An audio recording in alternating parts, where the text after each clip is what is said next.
변호사 비용 절반으로 줄일 수 있는 노하우, 형사재판 선고문인데 거기에 민사 판결까지 해주는 제도입니다. 임대인의 다른 재산들, 다른 일반적인 재산에도 압류도 하고 뭐 강제집행도 하고, 그런데 반드시 를 낸 피해자만 들어갈 수 있기 때문에 이거 생긴 지 몇 년 안 돼서 잘 모르시는 분들이 많은데요. 이거 정말 우리 업계의 꿀팁인데 이걸 알려드려서 다른 변호사님들이 뭐라고 하시는 거 아닌지 모르겠네요.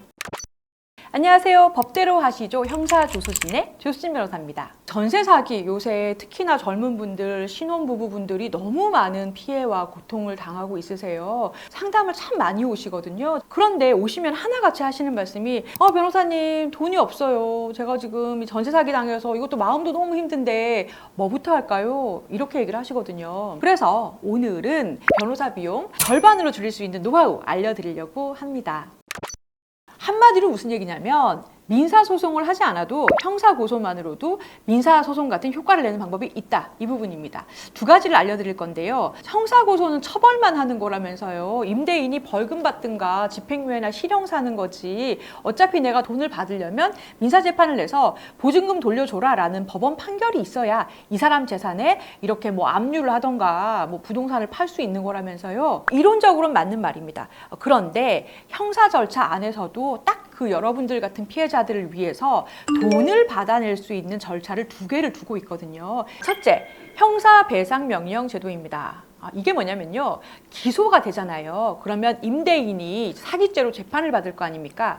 이때 1심 판사에게 임차인, 피해자인 사람들이 배상명령 신청이라는 걸 하게 되면은 나중에 재판 다 하고 선고를 할 때 1심 판사가 형사재판 판결문에 이렇게 주문을 내주는 겁니다.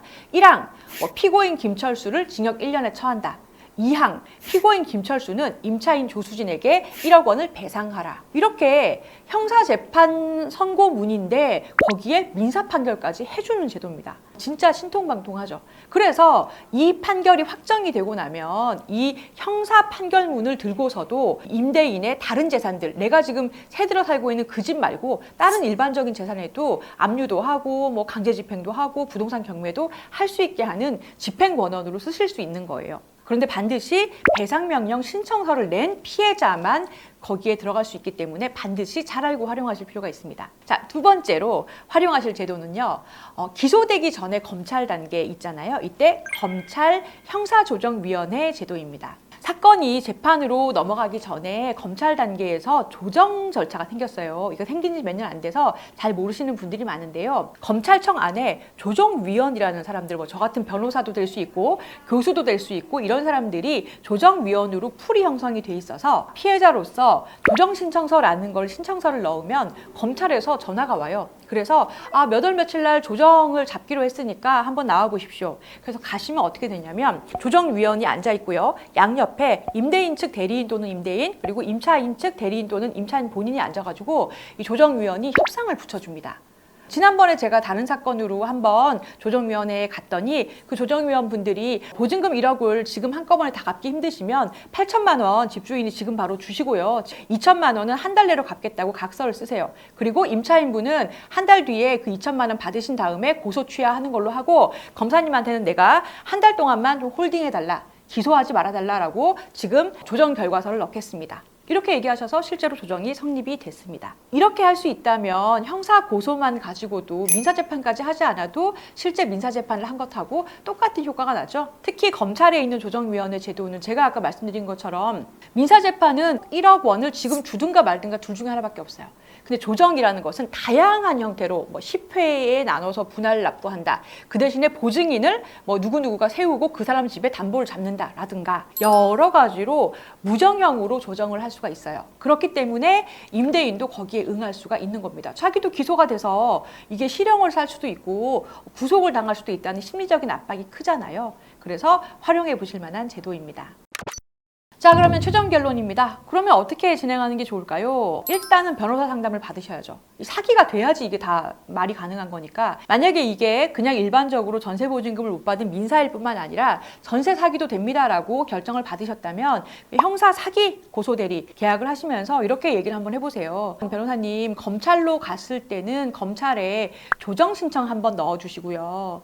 그리고 기소가 되면은 그 1심에 형사 배상 명령 신청도 한번 넣어주세요. 그걸 옵션으로 해주시고 착수금은 그 대신에 그만큼의 비용을 조금 더 드리겠습니다. 이게 1+1처럼 민사재판 선임하는 것처럼 큰 비용을 받지는 않거든요. 일반적으로 보통 신청서 한 장만 넣으면 되는 좀 비교적 간단한 신청입니다. 그래서 옵션으로 넣으시거나 아니면 이러실 수도 있죠. 그러면 착수금은 그대로 하시고 만약에 이렇게 해서 조정이 성립되거나 1심에서 배상명령을 받으면 제가 성공보수를 좀 더 드리겠습니다, 변호사님. 이런 식으로 변호사님하고 계약하실 때 계약 옵션으로 넣어보시면 비용을 많이 아끼실 수 있습니다. 아, 이거 정말 우리 업계의 꿀팁인데 제가 이걸 알려드려서 다른 변호사님들이 뭐라고 하시는 거 아닌지 모르겠네요. 전세 사기로 피해를 당하셔서 너무 힘드시잖아요. 여러 가지로 변호사 비용 이거 쓰고 저거 쓰고 하시는 것보다 순서대로 일단 사기가 된다면 고소를 해서 심리적으로 압박을 한번 해보세요. 구속될 수도 있다는 상황이기 때문에 기회만 되면 임대인이 여러 가지 방법으로 돈을 갚을 수도 있습니다. 그 다음에 고소를 하고 처벌을 했는데도 이 사람이 돈을 갚지 않는다? 그러면 그때 민사재판을 신청을 하셔도 늦지 않습니다. 물론 시효는 챙기셔야 되겠지만요. 오늘은 전세사기 변호사 비용 아끼는 꿀팁 알아봤습니다. 전세사기로 고통받는 분들이 있으시다면 카카오 채널에 법률사무소 더 든든을 치시고 채팅으로 들어오시면 조수진 변호사 저와 상담하실 수 있습니다.